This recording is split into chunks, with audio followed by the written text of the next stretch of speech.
तो ये मन की आदत कैसी है आप जानते हैं कि कभी इसको इससे मुक्त नहीं होने देगा। मेरा क्षेत्र करते करते हम कहीं के नहीं रहेंगे, क्योंकि याद रखिएगा क्षेत्र न मेरा है न आपका न किसी का है। ये अगर है इस धरती पे तो किसका है? इस धरती पे अगर सारे शिव शिष्य हैं आज, तो ये बगीचा के फूल किसके हैं? कौन है इसका मालिक? कौन है जो हम सबों को देखता है? तो बगिया तो साहब की है। हम लोगों को उन्होंने सौभाग्य दिया कि तुम लोग भी आओ मेरे इस काम में मदद करो। मतलब हम तक को नहीं कर रहे हैं, तुम लोग भी आओ, तुम लोग भी थोड़ा सा मदद करो। नहीं तो ये हमारा सौभाग्य है। कितने कर्म फल ऐसे होंगे तब जाके ये मानव तन मिला, और इस तन में शिव गुरु की बात मिली और उनका सानिध्य मिला, जिनको देखने के लिए अब लाखों समय तक, लाखों वर्ष तक लोग तरसेंगे। इन आंखों से शरीर में तो उनको नहीं देख पाएंगे। तो ये हमारे आपके भी कर्मफल होंगे। इसलिए उनकी बातों पे भरोसा करिए और उतार चित्त का बनिए, एक दूसरे की मदद करिए, एक दूसरे का सहयोग करिए। आप उनके यहाँ जाइए, वो आपके यहाँ आए, मदद करिए एक दूसरे की, और मदद से ही आगे बढ़ता है कोई। बिलासपुर में जब शुरू में शिव चर्चा शुरू हुई, जैसे उस समय कौन आया था बताइए यहाँ? उस समय मुजफ्फरपुर के एक गुरु भाई हैं, उनका एक ससुराल है वहाँ पे। वो उस बहाने वहाँ आए, कुछ लोग मिल गए, लोग मिलते चले गए, ठीक है। वो अब हट गए वहाँ से, लेकिन लोग हैं।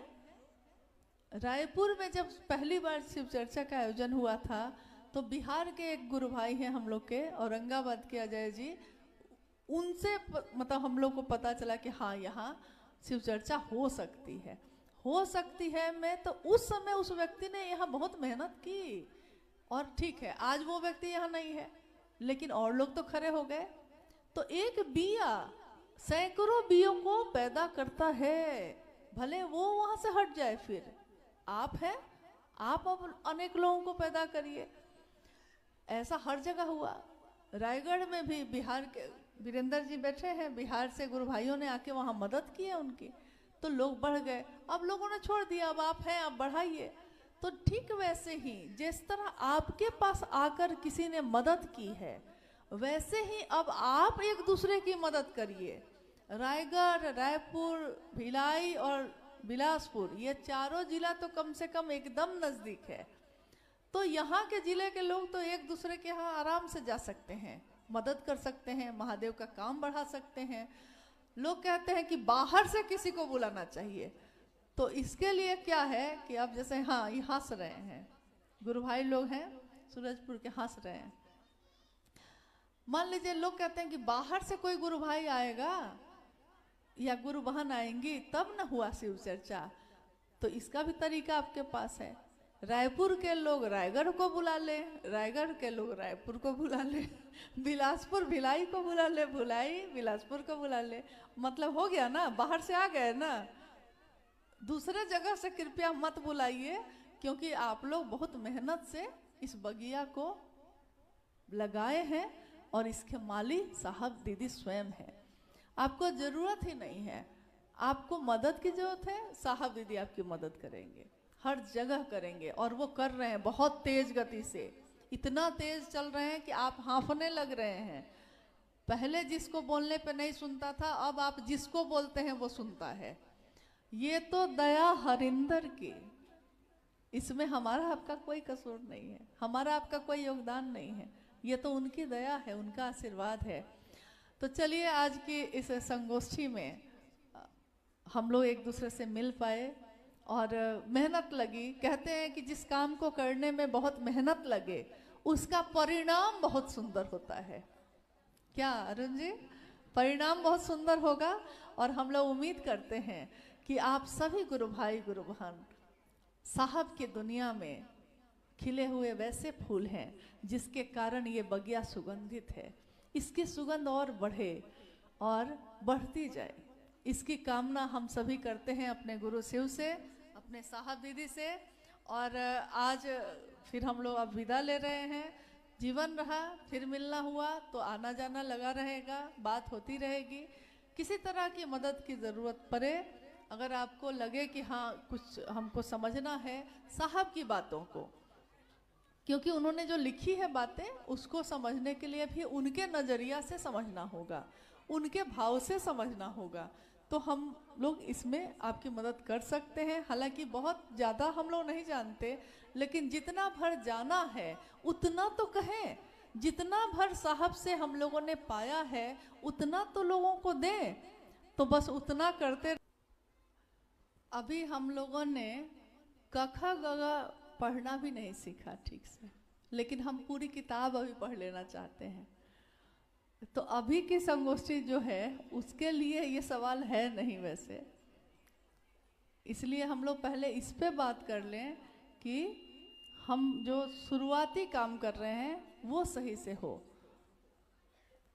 संगोष्ठियाँ होती रहेंगी, महोत्सव होते रहेंगे, शिव शिष्यता भी बढ़ती रहेगी, लेकिन मूल चीज़ जो हम लोगों की है वो कहाँ जाके रुक रही है, पहले उस बाधा को दूर कर ले हम लोग।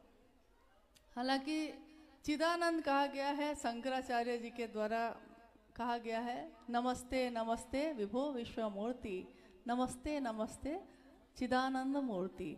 यानी सत और चित जो शिव का स्वरूप है, ईश्वर का है, उसमें ईश्वर के रूप में वो सच्चिदानंद है, लेकिन गुरु के रूप में वो चिदानंद माने गए हैं।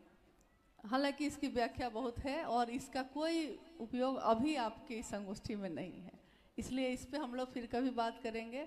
और कोई है तो बोलिए, अभी के संदर्भ में कोई है तो बोलिए। शेष बहुत सारे सवाल आप लोगों ने भेजा है, जिसका एक ही तात्पर्य है कि शिव चर्चा के नाम पर देर रात को भजन करना, सिर में देवी देवता आना, भूत प्रेत भगाने के लिए मुर्गा चढ़ाना, पैसा लेकर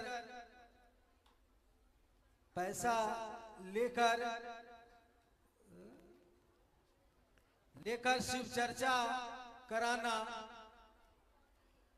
ऐसा गुरु भाई बहन कर रहे हैं। ढोल पुजाई, नाच गाना, ये सब चीज क्या हो रहा है दीदी, हम लोगों को विस्तार से समझाइए। संगोष्ठी अपने समापन की तरफ ही है, इसलिए 10 मिनट में यह खत्म हो जाएगा। हम लोग भी चले जाएंगे, आप भी चले जाएंगे। तो मैंने इनको कहा, संचालक महोदय से, सुमिंदर जी से, कि हम लोग आज की संगोष्ठी जो है शुरुआती जो हम लोग का है उस पे है, तो दूसरी जिज्ञासा तो पूरा धमाका ही है, आपने सुन ही लिया है। मतलब इसके बारे में तो हम लोगों ने नहीं सोचा था कि इतनी चीज़ें हैं कि इसमें कुछ भी छूटा हुआ नहीं है, सब कुछ मिला लिया है। शिव की शिष्यता दूसरी चीज़ों में चली जाए वो ठीक है, लेकिन दूसरी चीज़ें शिव की शिष्यता में नहीं आनी चाहिए। नाच गाना खराब नहीं है, नृत्य करना तो स्वभाव है सबका। नटराज तो गुरु शिव स्वयं है, उनका एक स्वरूप है नटराज का। लेकिन नटराज कब करते हैं, नट वाला नृत्य कब करते हैं? तांडव नृत्य को कहा जाता है। जब मतलब पूरी दुनिया का लय होना है, सृष्टि और सृजन जब चलने लगता है, तब उनका यह नृत्य होता है। खैर, हमारे घरों में, परिवार में कोई पार्टी है, जन्मदिन है, शादी ब्याह है, कुछ है, तो हम अपने घर में नृत्य करते हैं, डांस करते हैं, सारे लोग करते हैं। इसमें कुछ भी गलत नहीं है, क्योंकि हम गाना भी गाते हैं, हम नृत्य भी करते हैं, हम खाना भी खाते हैं, कुछ भी गलत नहीं है। लेकिन वही चीज स्थान, किस स्थान पे क्या अच्छा है, ये विवेक भी हम लोगों को होना चाहिए। वही डांस घर में अच्छा लग रहा है, लेकिन वही डांस आप रोड पे जाके करते हैं तो अच्छा नहीं लग रहा है। डांस वही है। और खासकर अगर गुरु चर्चा में कर रहे हैं, क्योंकि शब्द ही ये है, शिव गुरु चर्चा स्थल, शिव गुरु साप्ताहिक चर्चा स्थल, यही ना कहते हैं हम लोग। यानी शब्द ही ये बता रहे हैं कि ये चर्चा का स्थल है, नहीं तो नृत्य कला केंद्र लिखा रहता, यानी यहाँ नृत्य होता है ऐसा लिखा रहता। ऐसा शब्द होता। तो डांस गलत नहीं है, अपने घर में करिए, अपने जन्मदिन पे, अपने बेटा के ब्याह में, बेटी के ब्याह में, जहाँ मन है वहाँ करिए, लेकिन शिव की चर्चा में मत करिए। अब आप कहिएगा कि हम नहीं मानेंगे, कुछ लोग कहते हैं, जब आप समझाने जाइए तो वो आपसे लड़ जाएंगे। ऐसा वैसा नहीं लड़ते हैं, बढ़िया बढ़िया लड़ते हैं तो हाँ, उनका बस चले तो पता नहीं आपके साथ क्या करें। तो वैसे लोगों को प्रणाम कर लीजिए और गुरु की दया पे छोड़ दीजिए। अभी एक जगह पे लगातार, बिहार में एक जगह है जहाँ से लगातार ये बात आई कि वहाँ शिव चर्चा में बार बार समझाने के बावजूद लोग डांस कर रहे हैं। छज्जा बना हुआ था, घर का छज्जा, और चर्चा की, कुछ गुरुबहनें थीं जो चर्चा की, जो नहीं मानी की और डांस करने लगी। बस उन छज्जा के साथ साथ वो लोग भी सीधे नीचे, छज्जा भी टूटा और वो लोग भी नीचे गिर के बुरी तरह घायल हो गई। मौत किसी की नहीं हुई, लेकिन घायल हो गई। तो घायल होने के बाद सबसे पहला जो शब्द लोगों के पहुंचने पे उन लोगों ने कहा, यही कहा, अब से शिव चर्चा में नाच नहीं करेंगे मतलब कि जब समझे भी आप कब, जब अपना नुकसान कर लिए तब। तो अगर आपने यही सोच लिया है कि आपको यही करना है, तो आप क्या कर सकते हैं? आप समझा सकते हैं और शेष गुरु की दया पे छोड़ दीजिए। और समय, गुरु की दया खुद ही बहुत चीज़ों को साबित करती है। अब है मुर्गा चढ़ाना। तो ये तो पहली बार सुन रहे हैं कि शिव चर्चा में मुर्गा। हाँ, यहाँ तक कि भगवती की पूजा अभी होगी तो कभी ऐसा था कि सुनते हैं कि प्राचीन समय में नर बलि दी जाती थी, मतलब इंसान की बलि दी जाती थी, लेकिन भैंसा की बलि दी जाती थी, इस तरह की बात सुनते हैं। लेकिन अभी तो चीज़ें इतने बदल गई, लोग जागरूक हुए, समझे, तो अब लोग बलि देते हैं। लेकिन एक बार मैंने देखा पंडित जी ने बलि के लिए मंगाया, लेकिन क्या मंगाया? उसका नाम था धतुआ, क्या ऐसा कुछ, कुमरा, हाँ वही कुमरा धतुआ जो, और एकदम बड़ा सा चाकू आया और एकदम बलि दे दी गई उसकी। तो सब्जी का बलि दे के काट उठ के खा लीजिए, वो ठीक है, लेकिन बेचारे मुर्गा को छोड़ दीजिए, उसको क्यों ऐसा इसमें घसीट रहे हैं? परम चेतना कौन है? तो परम चेतना स्वयं शिव है। परम चेतना से उसका ऐक्य सुनिश्चित करेंगे, मतलब कि वो आप जो अंश है और वो परम चेतना दोनों एक हो जाए, इसको सुनिश्चित करेंगे। यानी गुरु का ये काम सिर्फ नहीं है कि वो पढ़ा दे, गुरु का ये भी काम है कि वो पढ़ा के आपको फर्स्ट डिवीजन से पास करा दे। सिर्फ पढ़ा के छोड़ना तो नहीं है। डॉक्टर का ये काम है कि आपका इलाज करे, लेकिन डॉक्टर का सही काम ये है कि वो इलाज करके उस बीमारी से आपको मुक्त कर दे, तब डॉक्टर ना। सिर्फ इलाज कर देने से तो नहीं है। जब बीमारी बनी हुई है तो आप तो अच्छे डॉक्टर नहीं हुए, सही गुरु नहीं हुए।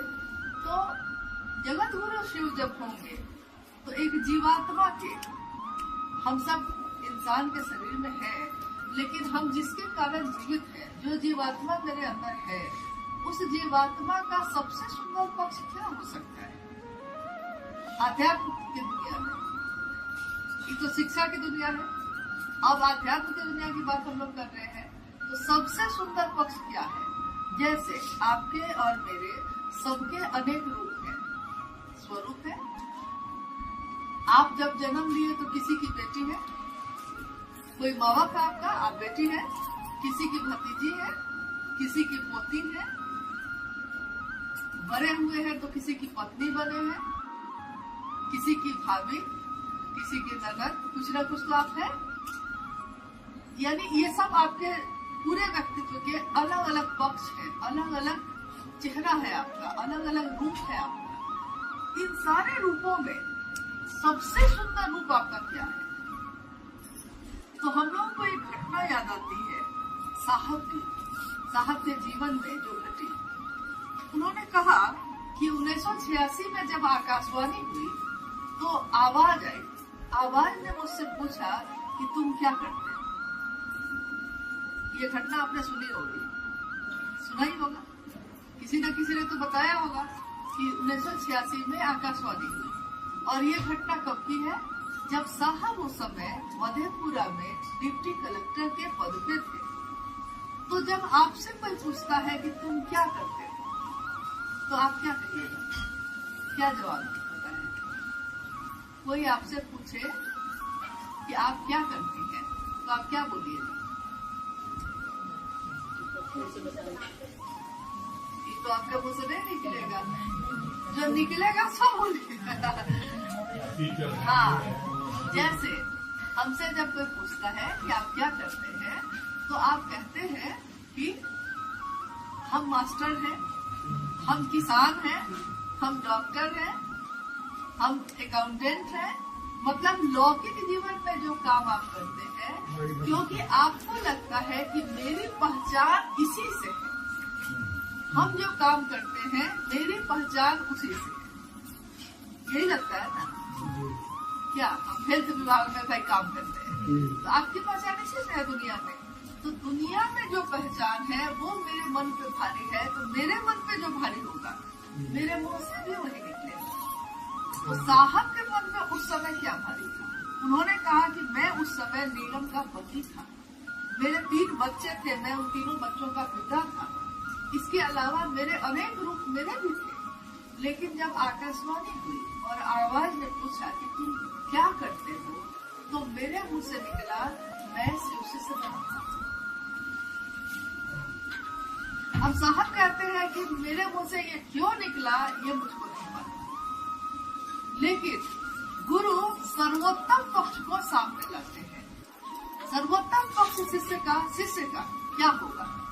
शिष्य का सबसे सुंदर पक्ष होगा शिव हो जाना। अध्यात्म की दुनिया में आपका सबसे सुंदर रूप क्या है? आप जब शिव चर्चा करते हैं, हम लोग बात करते हैं महादेव की, तो हमको अगर कोई गुरु भाई कह के बुलाता है, गुरु बहन कह के बुलाता है, तो सबसे सुंदर संबोधन हमको यही लगता है कि गुरु बहन, गुरु भाई। क्यों? क्योंकि मेरे महादेव से मेरा ये रूप जुड़ा हुआ है। तो महादेव के कारण हम किसी के गुरु बहन हैं, किसी के गुरु भाई हैं। तो मेरा सबसे सुंदर पक्ष अध्यात्म की दुनिया में क्या है? तो यही है। और गुरु परम चेतना से ऐक्य सुनिश्चित करते हैं, यानी कि सिर्फ जोड़ नहीं देते हैं। वो जब तक आप शिव हो नहीं जाइएगा तब तक वो आपको हमको छोड़ेंगे नहीं, वो बनाएंगे। इसकी जिम्मेवारी वो वहन करते हैं। और साहब ने कहा भी है, कितनी बार कहा, चर्चाओं में भी कहा कि आपको जो मैं कहता हूँ आप वो नहीं करते, मैं कहता हूँ ये करो आप वो करते हैं, तो क्या करूं? छोड़ दूं आपको? साहब ने एक बार चर्चा में कहा कि क्या करूं, छोड़ दूं आपको, लेकिन मैं आपको छोड़ूंगा नहीं, मैं तो आपको शिव शिष्य बनाकर ही रहूंगा। मतलब वो ये सुनिश्चित करेंगे कि हम शिव शिष्य हो जाएं। अब क्या है कि हमारे आपके अंदर भी किसी के अंदर गुण ज्यादा है, किसी के अंदर अवगुण ज्यादा है, यानी कि हर तरीके का है। तो हमको साहब ने कहा, हमको मतलब हम सभी को कहा कि हर व्यक्ति के अंदर कोई न कोई गुण है। जिसके अंदर जो गुण है आप उस गुण को अपने महादेव के काम में ले आइए, और अवगुण जो है वो आप समीक्षा करने मत बैठिए। अवगुण जो है वो महादेव पे छोड़ दीजिए, क्योंकि गुरु तो महादेव है, आप और हम तो है नहीं। तो देखिए कितनी बड़ी बात उन्होंने कही कि जिस दुनिया में हम हमेशा दूसरे की समीक्षा करते हैं कि वो अच्छा है कि नहीं है, वो बुरा है, उस दुनिया में साहब ने कहा कि जो उसकी अच्छाई है वो ले लो, और जो तुमको लगता है कि अच्छाई नहीं है वो महादेव को छोड़ दो। तुम कौन होते हो ये कहने वाले कि वो सही कर रहा है या गलत कर रहा है? गुरु शिव है और शिव में बहुत ताकत है। बहुत मतलब कहते हैं कि शिव के लिए कहा गया है कि गुणहीनम है वो, यानी कोई भी गुण उनके अंदर नहीं है, और अशेष गुण है उनमें। मतलब इतने गुण है कि वो गुण शेष ही नहीं होता, खत्म ही नहीं होता। तो देखिए ये पंक्ति जो शिष्यानुभूति की है, इसके ऊपर भी काफी चर्चा साहब की तरफ से होती रही। इसी में एक पंक्ति और है, शिव रूपी ज्ञान से संजात। मतलब जब भी आप पढ़िए साहब की लिखी बातों को, तो शुरू में ये पढ़िएगा तो लगेगा कि हिंदी बहुत कठिन है, समझ में नहीं आ रहा है। लेकिन साहब ने हमेशा कहा कि दिल से पढ़ोगे, आराम से पढ़ो और दिल से पढ़ो तो सब कुछ समझ में आ जाएगा। शिव रूपी ज्ञान से संजात एक सामान्य भावाचरण भी जगत के लिए अनुकरणीय प्रतीत होता है। क्या लिख रहे हैं वो? शिव रूपी ज्ञान से संजात, मतलब समाज में हम लोग जब जाते हैं महादेव की बात करने, तो ये भी ज्ञान है, शिव का ज्ञान है जो आप हम सब दे रहे हैं लोगों को। तो ये ज्ञान कैसा ज्ञान है? ये शिव रूपी ज्ञान से संजात है, भींगा हुआ है। शिव का ही रूप है इसमें, लेकिन इस ज्ञान में क्या है? महादेव की दया से आर्द्र है, वो भींगा हुआ है ये ज्ञान। इसलिए किसी के पास भी जब आप पहुंच जाते हैं तो इस ज्ञान का प्रभाव होता है और वो आपकी बात को सुन के महादेव को अपना गुरु बना लेता है। तो शिव रूपी ज्ञान से संजात एक सामान्य भावाचरण, एक सामान्य भावाचरण। भावाचरण मतलब हो गया कि जो भाव का आचरण है, आचरण हमारे द्वारा जो व्यवहार होता है भाव का, तो हम कहते हैं कि हम शिष्य भाव लेकर लोगों के पास गए हैं। गुरु मेरे शिव है, हम शिव के शिष्य हैं, तो मेरे अंदर क्या होगा? शिष्य भाव होगा। तो हम अपना शिष्य का भाव लेकर समाज में उतर रहे हैं, जा रहे हैं लोग। तो हमारे आपके द्वारा किया हुआ सामान्य भावाचरण, सामान्य भावाचरण का हो गया कि आप कैसे उठते हैं, कैसे बैठते हैं, कैसे बोलते हैं, क्या बोलते हैं। साहब ने कहा ना कि आप ऐसा बोली मत बोलिए कि कोई टूट जाए या कोई छूट जाए। ऐसा करिए कि कोई टूटे नहीं, कोई छूटे नहीं। तो हमारे आपके द्वारा कभी कभी ऐसा हो जाता है कि जब हम किसी व्यक्ति को, व्यक्ति विशेष को इंगित करके उसके बारे में बात करने लगते हैं, नतीजा होता है कि जहाँ पे शिव चर्चा का माहौल बना हुआ है, मतलब शिव ज्ञान से संजात है, वो माहौल बना हुआ है महादेव की बात का, लेकिन वो पूरा माहौल का नाश हम लोग कर देते हैं जब हम किसी व्यक्ति विशेष के बारे में बात करते हैं। बात वहाँ करनी है हमको शिव की, बात क्या है? संदेश है साहब हरिंदानंद जी का, पहुंचाना है हमको। तो वहाँ पे जैसे ही हम किसी व्यक्ति विशेष की बात करने लगते हैं, उसके दुर्गुण और गुण की बात करने लगते हैं, तो वहाँ का पूरा माहौल प्रभावित हो जाता है। तो दूसरे लोग भी जब देखते हैं कि ये जो शिव चर्चा हो रही है, कुछ ऐसे लोग आके चुपचाप खड़े होके आपको देखने लगते हैं कि शिव चर्चा में ये लोग क्या करते हैं। बहुत लोग अपने कमरे की खिड़की से देखते रहते हैं आपको, कि जो बाहर आप चबूतरा पे आप लोग सब कोई बैठ के शिव चर्चा कर रहे हैं, तो वो लोग देखने लगते हैं कि ये शिव चर्चा में क्या बोल रहे हैं। लेकिन जब वो देखता है कि ये लोग तो बैठ के किसी की शिकायत कर रहे हैं, ये लोग बैठ के आपस में झगड़ा करने लगे हैं, तो मैं हो गया है, तो उस आदमी को लगता है कि यार महादेव को गुरु बनाए हैं और देखिए भावाचरण कैसा है, सामान्य भावाचरण, सामान्य आचरण क्या है। तो वो कहता है कि अच्छा नहीं है इनका आचरण, तो हम क्यों शिव को गुरु बनाए। लेकिन वही व्यक्ति जब ये देखता है कि आपकी नम्रता, आपका झुका होना, आपका प्रणाम करना किसी को, आपका रुक के भैया और दीदी करके संबोधित करना, तो ये सामान्य आचरण है आपका, लेकिन आपका ये सामान्य आचरण उसको आकर्षित करता है। मतलब ऐसे लोग जो शिव से नहीं हुए हैं वो आकर्षित होते हैं और वो कहते हैं कि आप क्या कहना चाहते हैं, हम लोग सुनना चाहते हैं, आप बताइए। कभी कभी आपके साथ ऐसा हुआ होगा कि किसी से आपने कही होगी शिव की बात, उस दिन वो नहीं माना होगा, लेकिन कुछ दिन के बाद वो आपको देखते देखते उसको लगा होगा है तो अच्छी बात ही। तो ए दीदी आइए ना, मेरे नाम की घोषणा कर दीजिए जरा, हम भी शिव को गुरु बनाएंगे। यानी आपके सामान्य भावाचरण ऐसे हो जो जगत के लिए अनुकरणीय हो, जगत में रहने वाले लोगों के लिए अनुकरणीय का अर्थ होता है कि आपको देखकर हम भी ऐसा करने लगे, हम भी ऐसा बन जाए, आदर्श के रूप में। तो ये सारी पंक्तियां हैं इसकी। अविश्वास और अश्रद्धा के दायरे में खड़े होकर भी अगर हम ये कहते हैं शिव मेरे गुरु है, तो विचारों में भी अगर ये बात बोलते हैं तो शिव मेरे गुरु हो जाते हैं। यानी कि अविश्वास, अश्रद्धा, संशय, ये शब्द जैसे ही हम सुनते हैं तो हमको लगता है कि ये शब्द तो महादेव के लिए या ईश्वर के लिए प्रयुक्त नहीं हो सकता।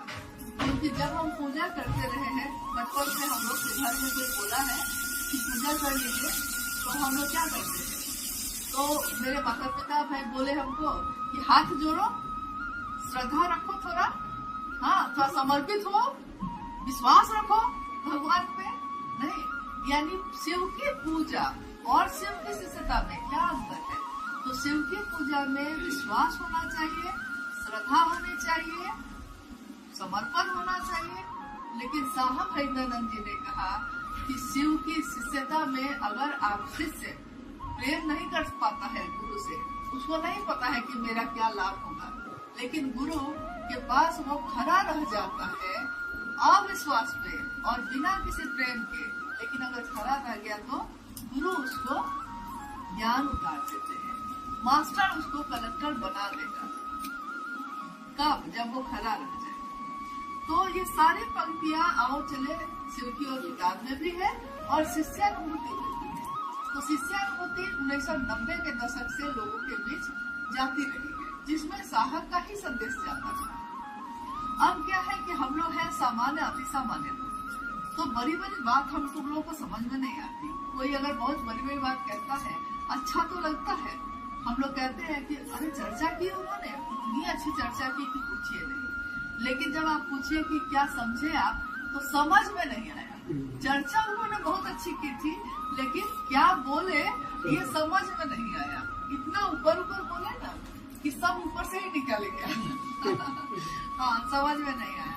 तो साहब ने हमेशा कहा कि गुरु शिव भी जब होंगे तो वो व्यक्ति के अविकसित, मतलब जो विकास अभी नहीं प्राप्त किया है, बिना विकास के है उसका मन, उसका मानसिक स्तर, उस स्तर पे जाकर ज्ञान देने की जिम्मेदारी लेते हैं। ठीक वैसे ही जैसे कोई शैक्षणिक गुरु करता है, मास्टर आया है, मेरा बेटा जो है बहुत छोटा है, अभी नर्सरी में भी नहीं गया है, तो उसको क्या लिखने आएगा? उसको तो कुछ लिखने नहीं आएगा। तो मास्टर उसको स्लेट देके कहता है, अब मास्टर भी पास है, उसको डिक्शनरी किताब जो कहिए पढ़ लेगा, लेकिन बच्चा जिसको पढ़ाने गया है उसको कुछ भी नहीं आता है। तो मास्टर साहब क्या करते हैं? पहले उस स्तर को उतारते हैं जिसपे वो समझ सकता है, बच्चा जिसपे समझ सकता है।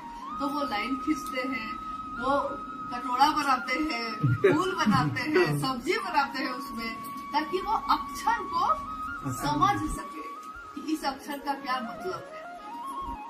यानी मास्टर, शिक्षक बिना विकास का जो उसका मन है, उस मन के स्तर तक जाकर तब ज्ञान देते हैं। शिव जब गुरु होंगे, जगत गुरु शिव, महाकाल है वो, महामृत्युंजय है वो, महायोगेश्वर है वो, क्या नहीं है वो। लेकिन जब वो मेरे गुरु होंगे, हम उनके शिष्य होंगे, तो कहाँ वो है और कहाँ हम और आप हैं? तो हमको तो कुछ भी नहीं आता है। तो गुरु के रूप में वो मेरे मन के स्तर तक उतरेंगे कि नहीं, और उतर कर हमको समझाने की कोशिश करेंगे कि नहीं, और धीरे धीरे मेरे बिना ज्ञान के मन को शिव रूपी ज्ञान से संजात करेंगे कि नहीं, भिगाएंगे कि नहीं। और ऐसा करके वो धीरे धीरे अपने ही स्वरूप से, अपने ही जो परम सत्ता है उस स्वरूप से वो एक सुनिश्चित करेंगे कि नहीं, मिलवाएंगे कि नहीं, मिलवाएंगे। तो इसीलिए कि शिव की चर्चाओं में सरल भाषा में ही बोलना ज्यादा अच्छा है, क्योंकि आप सरल भाषा में बोलिएगा तो सामान्य से अति सामान्य लोग भी हमारी आपकी बात को समझ सकेंगे। बहुत बड़े बड़े संस्कृत के श्लोक और बड़ी बड़ी हिंदी की जो डिक्शनरी के शब्द हैं, अगर हम बोलने लगे तो सामान्य लोग नहीं समझ पाएंगे। बहुत ऐसे लोग हैं जो पढ़े लिखे भी नहीं, लेकिन मानसिक रूप से वो सक्षम है। ऐसा थोड़ी है कि अगर जो पढ़ लिख गया है तो उसका मन ज्यादा मजबूत हो गया है और जो नहीं पढ़ा है उसका मन कमजोर है, ऐसा नहीं है। एक गुरु बहन है, अब शरीर में नहीं है। सिमडेगा एक जिला है झारखंड का, आदिवासी बहुत क्षेत्र है और उनका नाम बुधनी है, मतलब तो शरीर में है नहीं, बुधनी था। बुधनी जी पढ़ी लिखी नहीं थी, लेकिन वो अपने गांव के घर घर में जाकर जब महादेव की बात करने लगती थी तो लोगों को लगता था कि इतना ज्ञान उसके अंदर कैसे उतरा है, क्योंकि वो तो कभी पढ़े नहीं, अक्षर का ज्ञान भी नहीं था जिसको। उसके मन यानी शिव जब गुरु होते हैं तो आपके मन के स्तर पे उतर कर ज्ञान देते रहते हैं। अब वो ज्ञान से आपके पढ़ाई लिखाई का कोई लेना देना नहीं है, ये दिल का मामला है। तो दिल में जो निकला है वो हम लोग बोलने लगते हैं, दिल में जो बात निकल रही है सो बोले जा रहे हैं, बोले जा रहे हैं। और लोग कह रहे हैं कि तुमको कहाँ से इतना ज्ञान आया, कहाँ से सीखी ये सब बात। नहीं, लोग चमत्कृत है कि ये क्या हो गया। कोई जिज्ञासा करता है कोई, तो हम लोग पहले ही बोल देते हैं कि भाई हम लोग कोई विद्वान नहीं है, हम लोग गुरु भी नहीं है, गुरु तो शिव है। तो जिज्ञासा आप करिए, यथासंभव हम लोग कोशिश करेंगे जिज्ञासा का उत्तर देने का।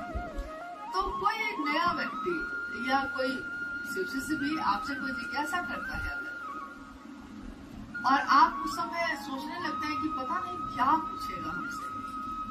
ऐसा हुआ है ना हम लोग के जीवन में, हमेशा होता है हर कुछ दिन पे। तो हम लोग सोचने लगते हैं उस समय कि इसका क्या उत्तर देंगे, पता नहीं हमको आएगा कि नहीं।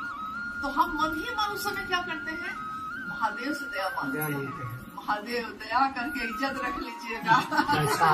हाँ, जवाब कम से कम दे दे कि वो संतुष्ट हो जाए, महादेव दया कर दीजिएगा। तो देखिए, जैसे ही कोई जिज्ञासा कर रहा है, आप उससे शिव की बात किए, वो आपसे जिज्ञासा कर रहा है।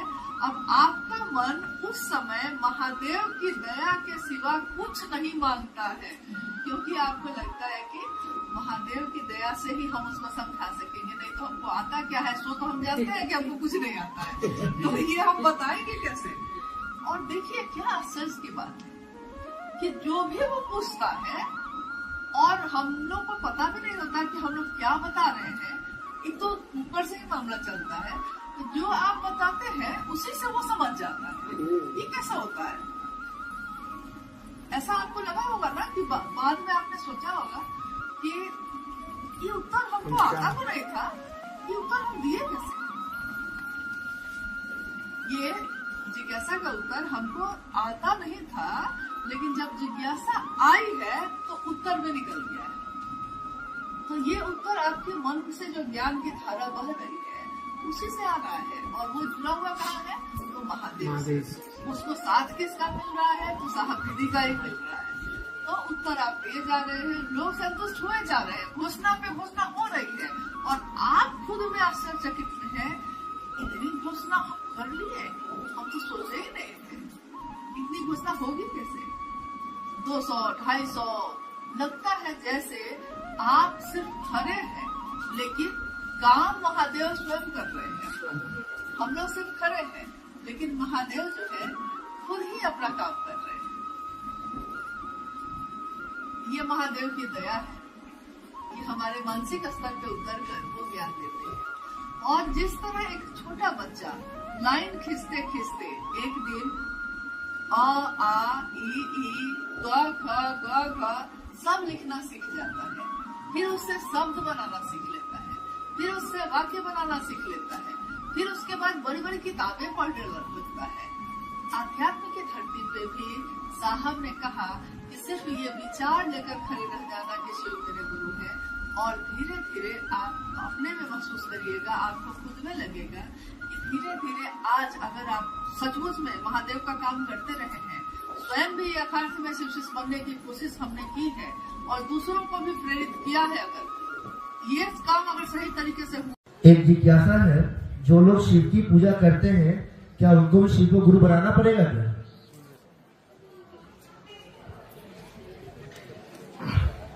देखिए इस बात को समझिए, पूजा में क्या करते हैं? आरती वारती करते होंगे, प्रसाद उतार चढ़ाते होंगे।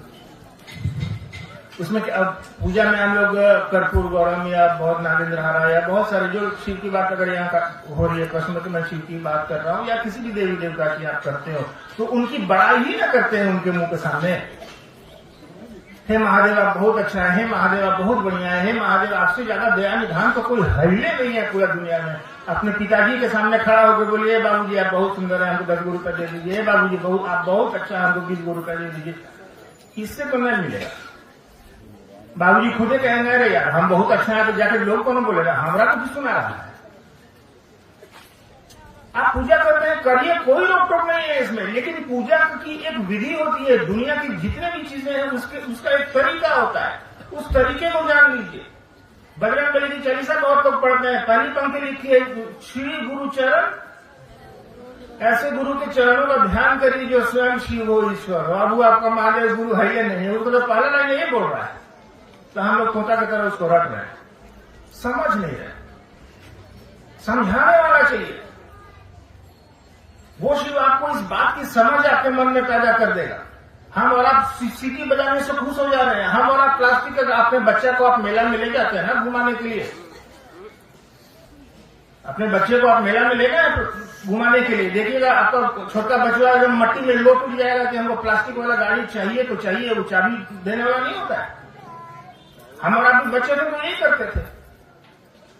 आप क्या करती हैं, 10 रुपए का प्लास्टिक का गाड़ी खरीद के अपने बच्चों को दे देती हैं और कहती हैं अरे चुप रहो यार, चुप रहो, हल्ला मत करो, लो गाड़ी लो, यही ना करती हैं। आप उसी बच्चा को मैट्रिक पास करने दीजिए, 10वां पास करने दीजिए, अब फिर उसको एक बार मेला में ले जाइए। इस बार आपसे कुछ बोले चाहे नहीं बोले, वही 10 रुपए वाला प्लास्टिक का गाड़ी खुद से खरीद के उसको दीजिए अपने बच्चा को, कहिए लो लो, बचपन में तो तुम उसके लिए बहुत रोता था, लो। आपका बच्चा कहेगा मम्मी हम इसका क्या करेंगे, क्या हो गया उसको? उसको कुछ नहीं हुआ, उसको ज्ञान आ गया कि प्लास्टिक की गाड़ी से मेरा जीवन नहीं चलेगा।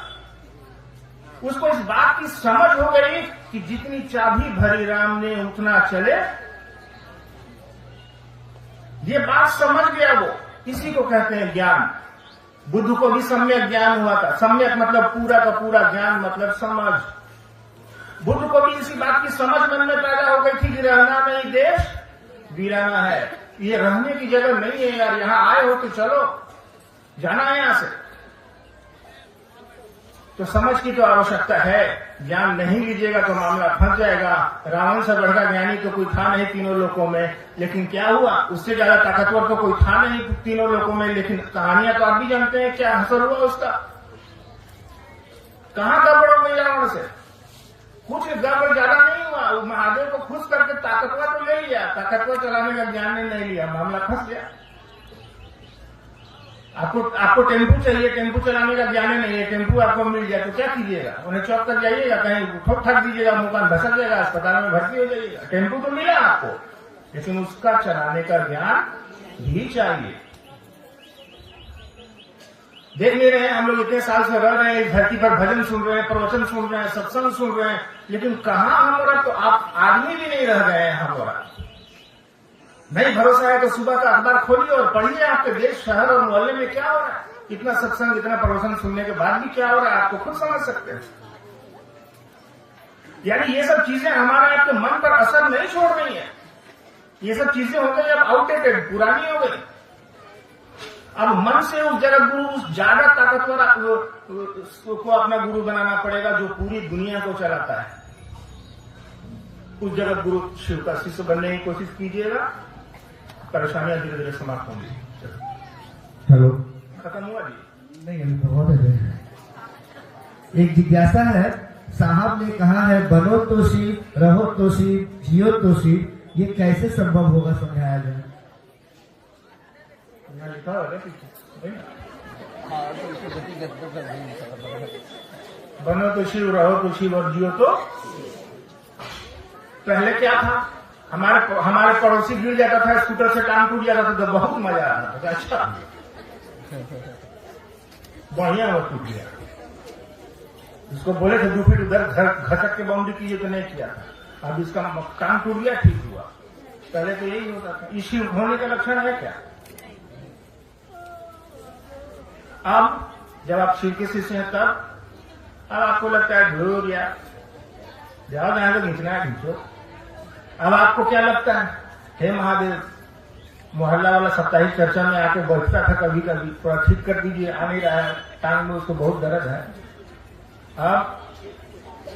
अब आप धीरे धीरे बन भी रहे हैं शिव की तरह, धीरे धीरे आप चल भी रहे हैं शिव। चलना मतलब आपके कदम नहीं, आपके जीवन जीने का तरीका। धीरे धीरे आप मटिया देते हैं चीजों को। यार जेबी में 2 रुपया है तो भी बढ़िया लगता है, आपको नहीं है तो भी आपका मनवा बुलंद रहता है, कलर नहीं है तो आ जाएगा, ऐसा कुछ नहीं है। आपके पास चर्चा में जाने का पैसा 20 रुपया टेम्पू का भाड़ा, तो मोनू जी आ रहे हैं, हमको जाना पड़ेगा 5 किलोमीटर दूर, 20 रुपया लगेगा, आपके पास पैसा नहीं है। मन में ये इच्छा है कि हम जाएंगे, क्या होगा, आप जैसे ही घर के बाहर निकलिएगा, उधर से टेम्पू आएगा, सब गुरु बहन लोग उसमें बैठी रहती है, कहेंगे चलिए दीदी चलिए चलिए, पैसा नहीं तो कोई बात नहीं, हम लोग भी वहीं जा रहे हैं, आपको बैठा के यहाँ तक ले आते हैं। पैसे नहीं है, लेकिन शिव चर्चा, वो शिव आपकी शिव चर्चा को छूटने नहीं दे रहा है। आपकी मदद वो खड़ा होकर कर रहा है कि चलो मैं यार, वो गुरु बहन आपको ले भी आती है, बैठा भी देती है, यहाँ लिट्टी चोखा या जो भी आप खाने के लिए लाई है, भुंजिया वो खिला भी देती है, वापस घर वाले सामने में उतार भी देती है। मन से ये चाहत रखिए कि शिव का काम हो, मन का ही खेला है। मन में ये चाहत रखिए कि महादेव का काम हम भी करेंगे, महादेव व्यवस्था कर देगा। धीरे धीरे व्यवस्थाएं हो जाती है। तो रहना भी हमको और आपको शिव की तरह चाहिए, जीना भी हमको और आपको शिव की तरह चाहिए, ताकि लोग देखें और इस बात को समझें कि सचमुच में शिव शिष्यों का जीवन कैसा होता है। शिव शिष्य दूसरे के लिए जीते हैं, जैसे वो शिव पूरी जगत के लिए जीता है, जैसे वो शिव के ध्यान में पूरी दुनिया है, वैसे ही शिव शिष्यों के मन में भी करुणा का भाव, कल्याण का भाव, दया का भाव आएगा कि नहीं आएगा? आएगा। अरे उस शिव में स्त्री का भाव है तभी ना धरती पर कोई स्त्री है, उस शिव में पुरुष का भाव है तभी ना धरती पर कोई पुरुष है, उस ईश्वर में, उस शिव में गुरु का भाव है तभी धरती पर गुरुओं की परंपरा है। तो सारी चीजें तो वहीं से शुरू हुई है। तो हमको रहना भी शिव की तरफ प्रयास करना चाहिए, कोशिश करिए। और ये होगा कैसे? आप 3 सूत्रों को करिएगा, ये होगा। नहीं कैसे होगा? हो गया भाई, हीरोइन थोड़ी है। हेलो, बैठिए बैठिए, कर रहे हो। एक जिज्ञासा है भैया का। भैया सुने हैं कि आप महादेव से पेड़ा मांग के खाते थे, तो महादेव आपकी बात सुनते हैं, तो महादेव से दया करने के लिए हम लोग पे कह दीजिए कि हम लोग भी साहब दीदी के आदेश पे चल पाए। हम आपके लिए कहा मांगेंगे, दया हमको बताइए। चलिए,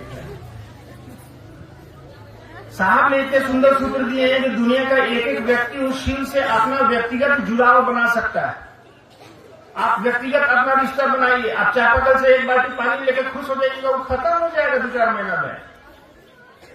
साहब ने कहा कि चलो समुंदर है, वहां अथाह ज्ञान के निधि अगम, वहां अथाह समुंदर है समझ का, ज्ञान का। लोटा वाला पानी तो 2 दिन में खत्म हो जाएगा। उन्होंने कहा पूजा करते हैं, करिए, ये सब तो खत्म हो जाएगा 2 दिन में, 10 दिन में। आप मानते हैं कि हमको संपत्ति चाहिए, वैभव चाहिए, धन चाहिए, मिल जाएगा आपको। 50,000 रुपया महादेव से बहुत लोग को मिलता है, लेकिन रहेगा जिंदगी भर आपके साथ? नहीं रहेगा, वो फिर 5 दिन में खत्म हो जाएगा। कितना भी भलाई कीजिएगा, हर बार जरूरी तो नहीं है कि मिले। साहब ने कहा लोटा से नहाने से क्या होगा, चलो समुद्र में, वहां कोई चीज घटती नहीं है। उन्होंने उस शिव, जगत गुरु शिव का रास्ता लोगों को दिखा दिया। आप जगत गुरु शिव के शिष्य होइए, अपना व्यक्तिगत रिश्ता बनाइए। हम मान के दिए देंगे आपको, तो उससे क्या दिन चलाइएगा?